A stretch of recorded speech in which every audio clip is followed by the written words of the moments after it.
Hi everyone. Sorry for the bit of the delay. We had some technical issues joining on here. We actually got on a different streaming platform and got the sound together, and now we're back. So sorry for the delay. But in the interest of time, it's a beautiful Friday afternoon. We're gonna get right into it. We have the wonderful Eddie Chan with us here today. As we bring you every week, a qualified and experienced technical writer at the top of their game for our Technical Writer HQ series. So we're going to get right into it. Eddie, can you introduce yourself?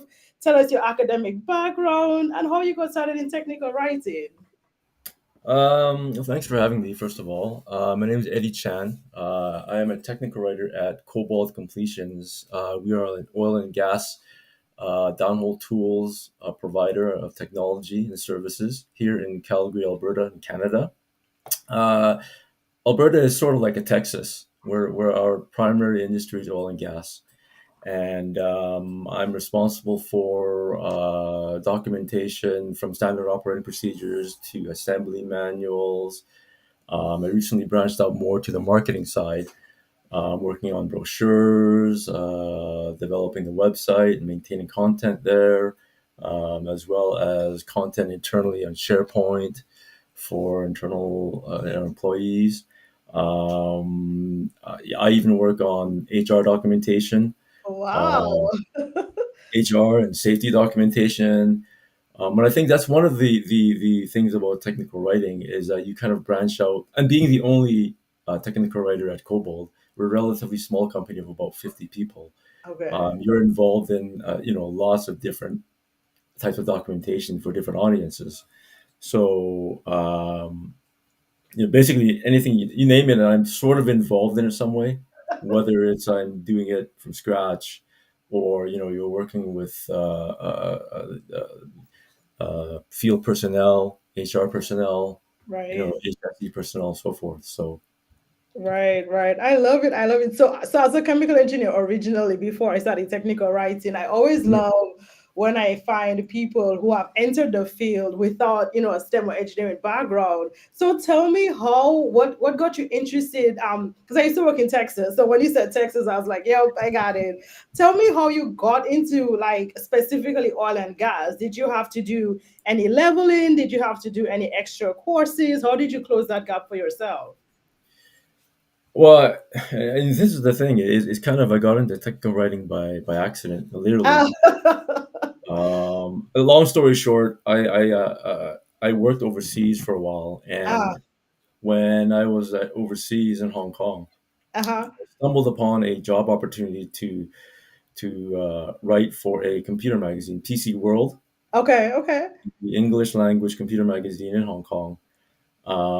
And from there, I spent 3 years. I really enjoyed it. I learned a lot. That's my first foray into writing. Oh, And I found that I really liked it. You're writing about products and services that, people rely on your writing to make decisions on whether to purchase a device or not, or right, computers or not.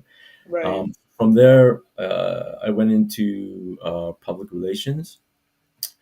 And well, first of all, I had 1 year stint with a few friends start doing a .com startup back Okay. in the 90s and early 2000. Oh, okay. .com was big, and we started our own content portal focusing on local Hong Kong news and trends in the IT industry. And then from there, I went into public relations, and in public relations is a whole new domain, right? You're Yeah, more client facing, you're doing more of the marketing side of things, the media relations. I found that wasn't really for me. So then I went back. So then I found a technical writing job in Hong Kong, in consumer electronics, writing manuals. I really enjoyed that. And then back to public relations, and then finally I decided you want to come back to Canada. okay. So I spent 12 years in Hong Kong, came back to Canada, and the job market, fortunately, back then in 2007 was quite good, and oil and gas was very, very good as well. So I Yeah, applied for a technical writing job. Wasn't expecting much because even though I had 3 years of technical writing experience in Hong Kong, translating that into the Canadian experience, it's hard to get a job. But again, when I applied for the job, the I was very fortunate that the manager who hired me um, just gave me a chance. So I Yeah. didn't have any oil and gas experience, but and I think that's kind of what the thing is as long as you get that opportunity, you can learn on the job. So I didn't Yes. have like I used back then I used Adobe FrameMaker Mm, as the authoring tool. I didn't have any experience in that, and so right. I learned on my own. I learned more of the oil and gas trends, technologies, the drilling side of things. So over the time, I spent 10 years, 11 years at that company, Tesco Corporation, and writing mainly about manuals and equipment bulletins, some operating procedures, and really, you're fortunate to work with a lot of good people, subject matter experts, whether it's engineers and whether it's the field people, Right. um, and some of the marketing people. So they help you, they guide you along the way, and of course, you do a lot of research online as well, and Right. so Right. you familiarize yourself with the products and technologies and the trends.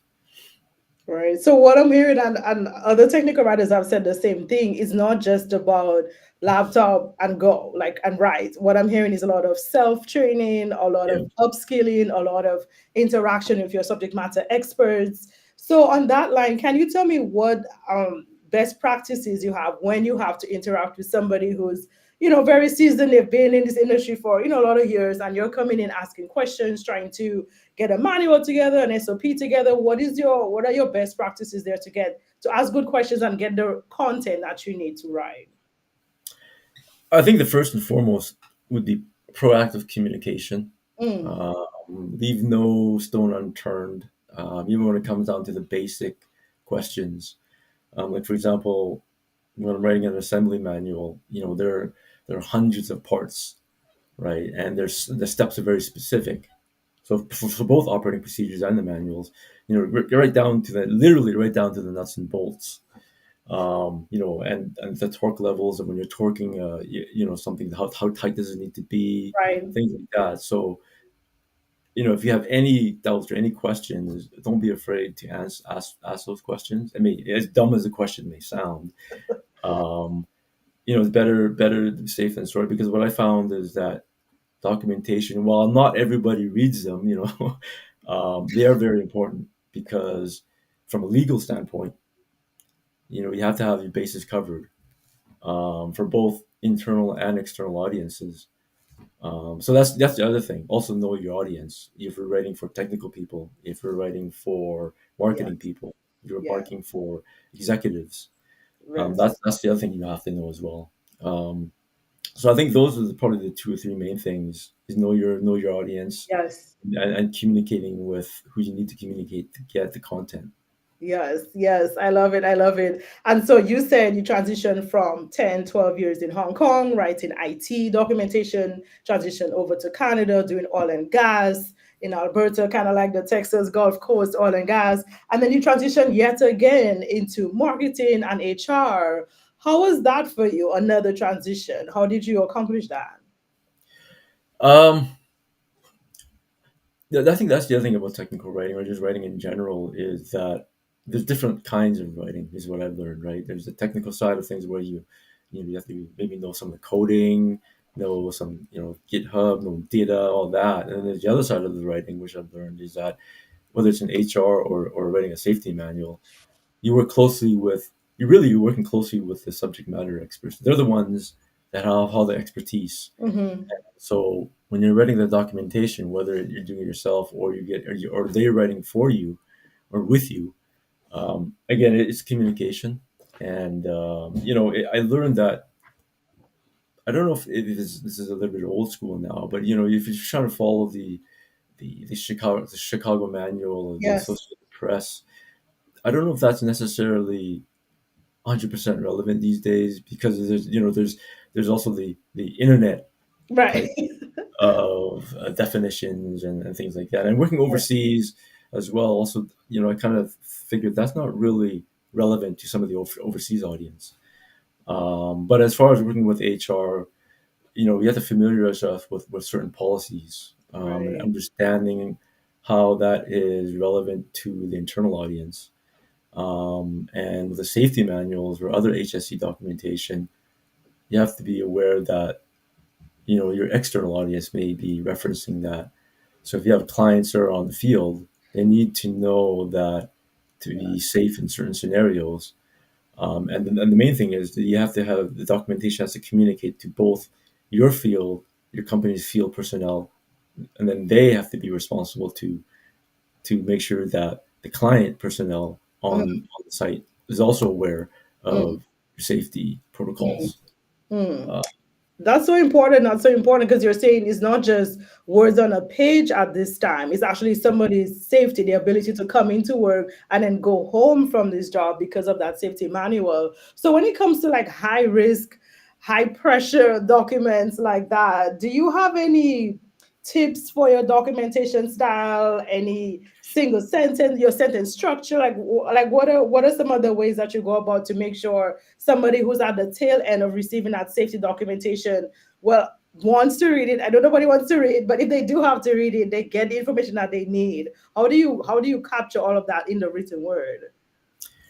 I think you have to put yourself into the reader's shoes, really. Yeah. And I think one of the challenges of a technical writer is you're writing for that audience. So if you do have something that's very technical, you have to translate that into everyday reading, so to speak. I mean, again, sometimes if your audience is technical, then that's great. You can leave some of the technical content in there, but you do need some of the layperson's terminology there as well, so that everyone understands. And I think it's to get the key points, to make sure that if it's an HR HSE document, that it has to have some relevancy. I mean, it has to be very. I don't know if it's very specific, but it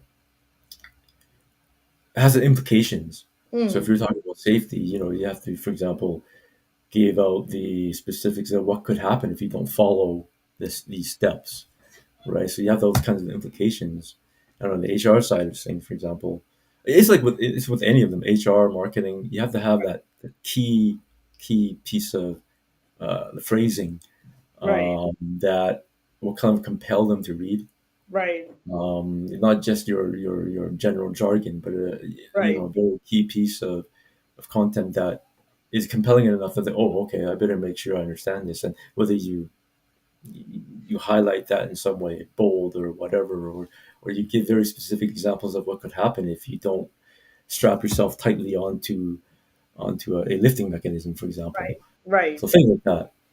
Right, right. I love that. And you mentioned something even earlier when we started talking, writing a document for an executive, for a layperson, for somebody on the floor. When you write your heavy safety technical manuals, and then when you write your marketing materials, what would you say are the key differences between those two types of documents, those styles? Well, for sure, the marketing you're allowed to be a little more creative. That's for sure. Mm. Um, Part of my job here is because we don't have a graphic designer. I'm sort of like graphic designer now. Oh my, oh wow. So visual communication is very important. And I think with brochures and other marketing materials, websites, you have to make sure that you have good photography, good imagery. So whether it's renderings, like a product rendering, that's compelling to an audience, that's very important. And just being creative with words, Right, puns and things like that. But on the heavy machinery side, there's a little less room for creativity. You want to get to the point. You want to have the very concise, say nuts and bolts or like an assembly of a certain part that makes sense to that audience. With arrows pointing to this and the torque right, values for that. So it's quite different. And the subject matter experts, they'll tell you right off the bat, right? If you're talking to a field personnel or engineer, they're kind of no nonsense. Or on the marketing side, they work with you on the creative side of things. right, I think they're both very different, and by and large for the different audiences. But at the end of the day, it's content that you can write and The thing is, it's funny though, but even if I say that for the heavy machinery, you don't necessarily have to be very bland about it, That's right? true. You can still have very compelling visual communications on some very advanced, which I hope to be able to do in our company eventually, is to have like renderings of models, for example, that you can use your mouse and just kind of twist and turn, right? And if you click, then it'll show you how to put something together automatically, things like that. Wow. Um, Wow. so that would be more compelling, I think. Yes, you heard it For here them. first. Yeah, we're gonna copyright that idea right now and just like lock it in. I really like what you're saying because I think to your point that technical writing should not be bland. It can be concise. It still Mhm. needs to be compelling because you're trying to get the reader to what they need to get to within 5 seconds. That's what one of our last technical writers said. So you said like you started back in the 90s. That's before social media, before a lot of the software tools, AI that we have today. What Yeah. would you say are some of the trends, good and bad, you've seen since you first started in Hong Kong, even writing those that sort of content, and then now looking back, what would you say are some of the good trends, the bad trends, the trends you wish we never picked up? Like, what would you say? Um, that's a great question. I personally, I wish if I went back, I wish I had learned more on for example, the coding side, Ah, um, the XML side of things. Um, I don't know if I would say I'm a little old school, but it's all right. It's all right. We can be old school together. It's all good. I'm sort of both. I think I really like the modern technology side of things, but Yeah. I'm quite efficient in using Illustrator and Photoshop and FrameMaker and all that. But I sort of missed the boat a little bit on the GitHub, on the Mm, coding, on that side of things. So I think for anybody who's into it now, try to be on the latest and greatest technologies, like AI, for example. Obviously, right. try to make use of that. I mean, you don't want to use that for everything, but use that more of sort of an inspiration or to get some ideas. Um, with that being the trend now, with AI being into technical now. I'm one of those who'll say that AI won't replace technical writing because AI at the moment is not going to be 100% accurate. And I've Right. used AI, at least for the oil and gas industry, it seems to be a little bit behind because when you're asking AI to get something, it doesn't come back with as accurate as I thought it would be. Um, so I think back then it was actually, I think it was a little bit better. You didn't have the social media, um, so it made content a little more valuable actually Mm, because content was only being able to deliver it in certain ways. Now content you can get it from anywhere, and back then if it was via email or via right. the internet or like basic internet, Right. uh, Right. Right. The or even dial-up internet. Yeah. printed, if I dare say, Right. Right. you know, it was more valuable. I would say back then. Mhm. Mhm. Um, but now, you could be now it could be a whole level, a different level of valuable because you have AI to help out, Right. and you have the internet so advanced now. So it's content can be delivered in so many ways. So it's sort of like uh, I don't know how to describe it best, but A balance, I guess, yeah, between it's a balance. Yeah, that's yeah. right.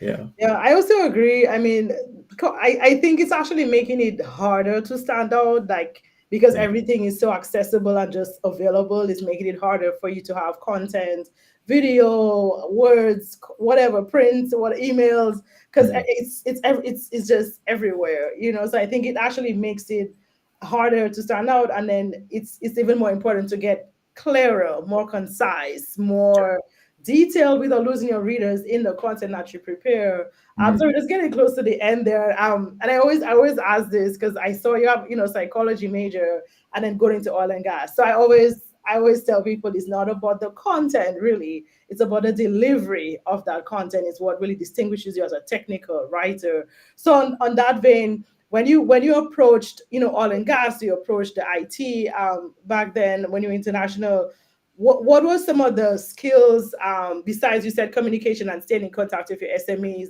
But as far as the writing itself, are there any? golden rules that you apply? Do you write and then edit? Do you edit as you write? What are some of your golden principles for your writing style? Um, my writing style is quite fluid. I, as I mentioned before, I don't necessarily follow certain uh, guides anymore.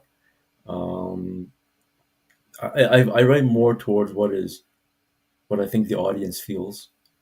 And because content always changes, I remember writing, I think it was a bulletin, and it went through 20 revisions.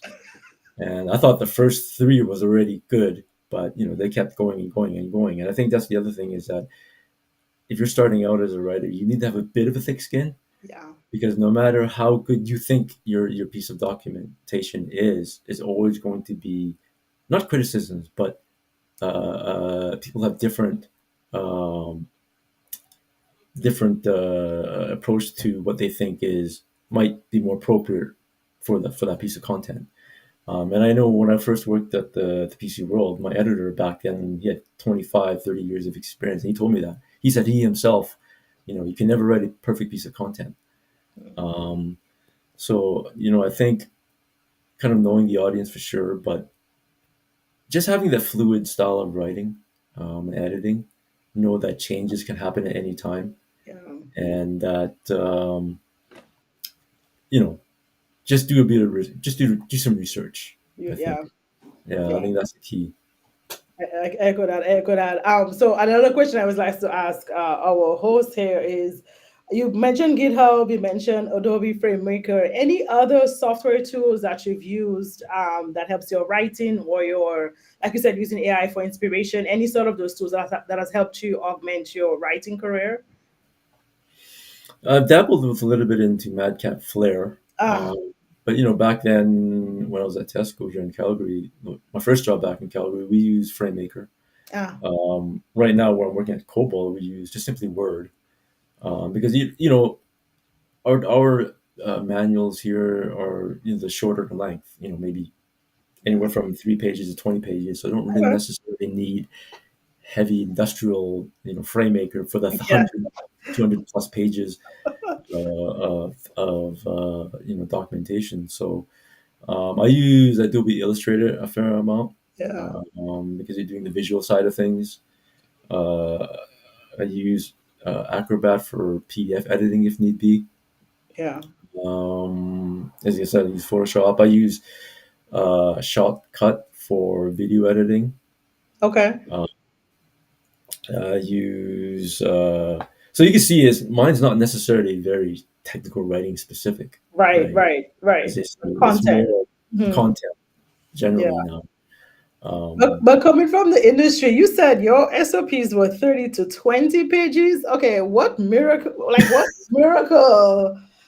help? Because I always, I'm working with clients and I'm always like, no 100 pages. No, like 25, 30 is pushing it. So how did y'all walk me through this. How did y'all condense that level of complexity into like 20 pages? I can't even picture it. Help me out. Help me out. okay, sorry. Let me clarify. The where I previously worked here, the operating procedures were maybe 5 to 10 pages. It was the user manual, so Wow. the Okay. installation guides, the operation guides, the maintenance guides. Those are for top drives. The very heavy top drives are the Yeah. ones that are on the surface level, the drilling into the ground. Okay. Those are Okay. huge machines, and those have maybe thousands of, well, a few hundreds to thousands of parts.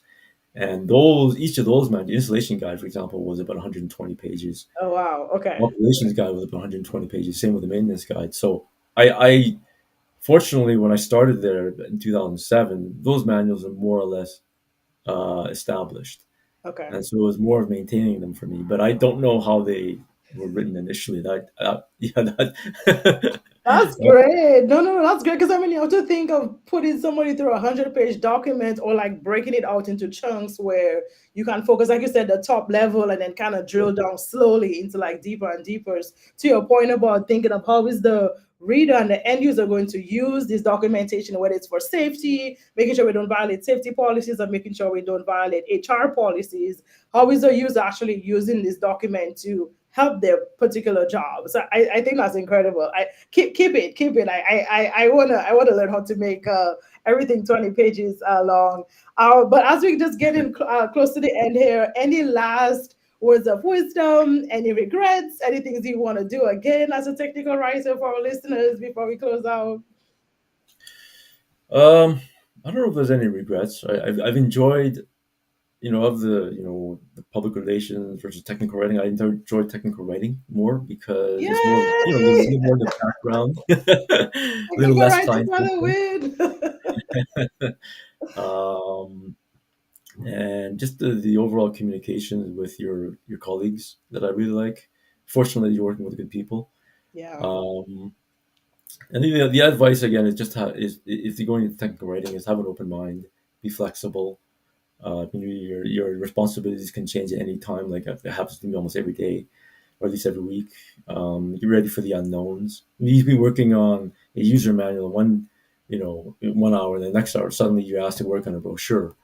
So you're kind of just switching the light to working on different things or working at the same time. right, Um, so I think technical writing is quite good because now it's not just expanded. I think that that definition of being a technical writer is expanding quite a bit. Like I mentioned earlier, where you could be more of the technical side of technical writing, or you can be more of the writing side of technical writing, right. or you can have a balance of both. Like which I think I have right now is a balance of both, which I love.